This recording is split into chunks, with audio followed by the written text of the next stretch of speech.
well, and that then constructs his understanding of the possibilities that can be done, or the possibilities or the impossibilities, but things that cannot happen as long as ZANU-PF and the Shona hegemonist people who are so anti-Ndebele, anti-Matabele, and anti-everything that has to do with the state before 1893.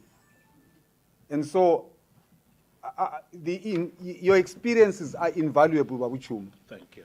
It is these experiences that you come face to face with that help you to grow intellectually, to gain that greater incisive understanding of the task at hand. So when sometimes we look back on our painful experiences, we tend to regret. Please, can we turn this around to say your painful experiences, painful as they were, they become so useful in helping you to grow, to understand, and to come to terms with that spiritually, morally, even physically. You begin to understand. Because it is only when you understand this that you can begin to look for answers. And my challenge to Babu Chuma is, what is it that we can do, Chuma, within the media fraternity, particularly as a highly educated person, and I'm humbled to learn that the little stupid hailing that I like doing this in the streets would have propelled you to be where you are. I thought I was just abusing a friend, but little did I know that I'm actually catapulting this young person to greater heights in life. And I'm actually, touched to have to share this platform with you when you have excelled so much academically in the area that evokes those memories that you are saying in your on-the-job training. That's what it says to me. You were on-the-job training as a media practitioner, and you realized, you discovered it. I'm an educationist, by the way. That's the other, and I have so many students here. Car. Aha. That one there, that ex-North League, that one, that one there, that one there. There are so many. But you see, your problem is that you are selective. You decided to come alone. You should have brought in people who don't know what it is that you are doing the thing. So I'm saying the challenge to you is that as we rub shoulders together here, whether you are there or you are this side, the question that should be uppermost in our minds, how do we move on from here to make this case bigger and greater, not to be ignored?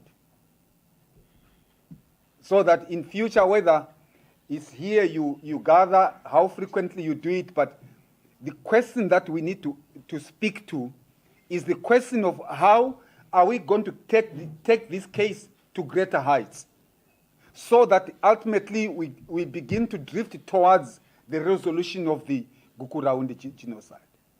Because we don't want to live perpetually a complaining life. We want to resolve these things so that our lives can continue, normally like anyone else. As it is, we are traumatized psychologically. We have no answers to the reason why Robert Mugabe and his cohorts, and I hope you record that, and they must hear this. I don't care what they do to me, to you, and what have you. What should happen is that let's use the strongest possible terms to describe the situation that we are in. We are in pain. We are grieving. And it is unfair to have a population that is a nation grieving for so long because we are on our own. Sizintandane. But please, let's disabuse ourselves of the notion that somebody will come from somewhere to resolve this thing for us. It is important that we regard this step as one of the first major steps to empower ourselves in the direction of mobilization. We mobilize ourselves, convince our fellow Matabeleland people that it is possible to achieve justice. Let's be passionate about it. Let's spread the message. And say, "Kasisosi mele lukuti basuze," so that we breathe. Sorry, Doris, I shall not translate that.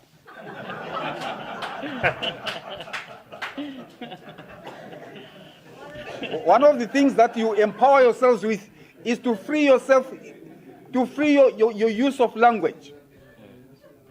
Grow in terms of language. When you say we don't wait for people to fart so that we breathe. So we don't care even if they don't fart, we continue to breathe, we've got a life to live. And this should be the mentality of the oppressed. If you are oppressed, look for ways of freeing yourself. Anyway, that's a prelude. I was introducing this so that I connect with what Ubabuchuma was saying and connect with the subject matter under discussion, the Gukurahundi genocide.